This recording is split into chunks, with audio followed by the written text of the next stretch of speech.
Anti, ഭാവനെ, ഞാൻ എന്റെ ഒരു ആഗ്രഹം പറയാനാ ഇപ്പൊ വിളിച്ചത്. എന്താ ആന്റി? നാളെ വിഷു ആണല്ലോ. നാളത്തെ വിഷു നമുക്ക് എല്ലാവർക്കും കൂടെ ഇവിടെ ആഘോഷിക്കണം. ഈ വീട്ടില് വിഷു ആഘോഷിച്ചിട്ട് എത്ര കാലങ്ങളായി ഭാവനെ. അതിന്റെയൊക്കെ ഐശ്വര്യക്കേട് കാണാനും ഉണ്ട്. ആന്റി, ഇവിടെ ഭരത്തിന് ജോലി കിട്ടിയതിന് ശേഷമുള്ള ആദ്യത്തെ വിഷു അല്ലേ? എല്ലാരും കൂടി ആഘോഷിക്കാൻ തീരുമാനിച്ചിരിക്കുക. ഞാനത് സമ്മതിക്കുകയും ചെയ്തു. ആന്റി ഇന്നലെ ഒരു വാക്ക് പറഞ്ഞിരുന്നെങ്കിൽ എന്തെങ്കിലും ചെയ്യായിരുന്നു. അങ്ങനെ പറഞ്ഞ എങ്ങനെ ഭാവന? നീ ശരിക്കും ഇവിടെ വേണ്ട വിഷു ആഘോഷിക്കാൻ? ഇപ്പോ ശരിക്കും ഇതല്ലേ നിന്റെ വീട്? അല്ലെങ്കിലും ഞാൻ എന്തെങ്കിലും വലിയ കാര്യത്തിൽ പറയുമ്പോ നീ ഇങ്ങനെ തന്നെയാണല്ലോ. അതിന് ഞാൻ തെറ്റായിട്ടൊന്നും പറഞ്ഞില്ലല്ലോ. ആ, ഇത്രയും പറഞ്ഞാ മതിയല്ലോ ഭാവന. കൂടുതൽ എന്തിനാ പറയുന്നേ? ഞാൻ എന്തായാലും എന്റെ ആഗ്രഹം പറഞ്ഞിട്ടുണ്ട്.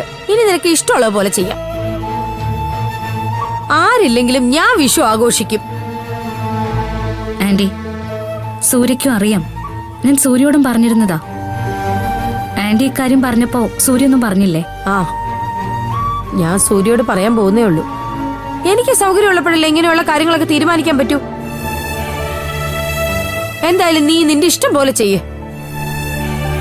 എനിക്കറിയാം ഇവിടെ എന്ത് വേണമെന്ന്.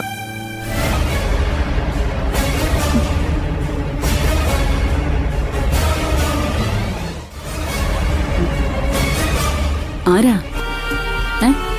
ജയനിർമ്മല ആന്റിയാ.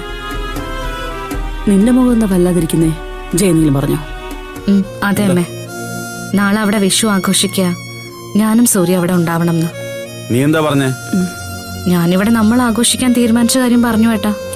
പക്ഷേ ആന്റിക്ക് അതൊന്നും ഇഷ്ടപ്പെട്ടില്ല. അവരോട് പോകാൻ പറ ഭാവനെ. നീ സൂര്യ മാത്രം നോക്കിയാ പോരെ. നമ്മളിവിടെ വിഷു ആഘോഷിക്കും. എടാ, അങ്ങനെയൊന്നും പറയരുത് സേതു.